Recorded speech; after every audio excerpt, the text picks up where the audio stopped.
Kegagalan perusahaan by manajemen 2A1. Kegagalan perusahaan adalah keadaan di mana suatu perusahaan tidak mampu lagi memenuhi kewajiban lancarnya. Kondisi ini biasanya diindikasikan dengan menganalisis laporan keuangan secara cermat dengan menganalisis rasio keuangan.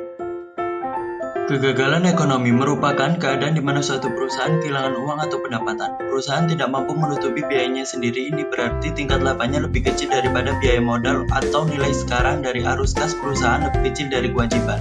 Penyebab kegagalan perusahaan dibagi menjadi dua, internal dan eksternal, sebagai berikut.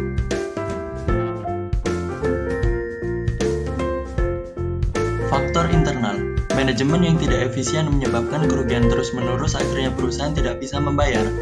Ketidakseimbangan dalam modal yang dimiliki dengan jumlah hutang piutang yang dimiliki.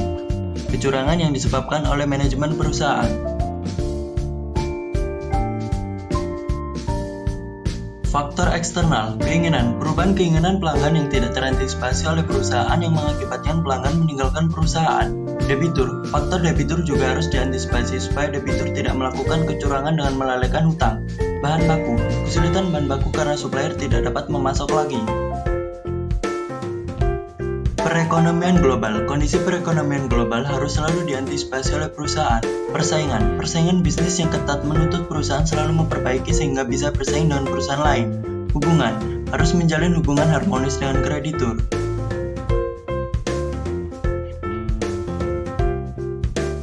Berikut ini penjelasan mengenai reorganisasi perusahaan.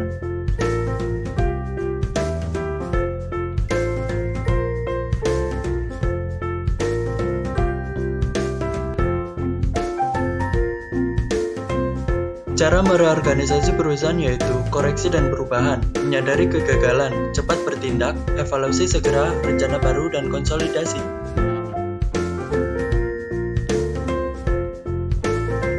Reorganisasi dan konsolidasi dapat dilakukan dengan cara 1. Menjual aset yang tidak diperlukan, 2. Divisi yang tidak menguntungkan dihilangkan atau digabung, 3. Menunda rencana ekspansi sampai dengan situasi dinilai menguntungkan, 4. Melakukan penghematan biaya, 5. Memanfaatkan kas yang ada, tidak menambah hutang dan menjaga likuiditas.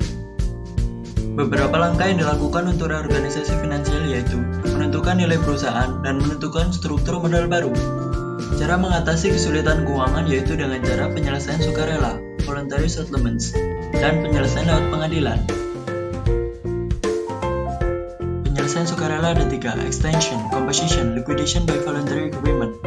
Penyelesaian lewat pengadilan, apabila pihak kreditur dan debitur tidak mencapai kesepakatan untuk penyelesaian secara sukarela, langkah selanjutnya adalah jalur hukum. Thanks for watching, jangan lupa like, comment, subscribe, dan bunyikan lonceng notifikasinya ya.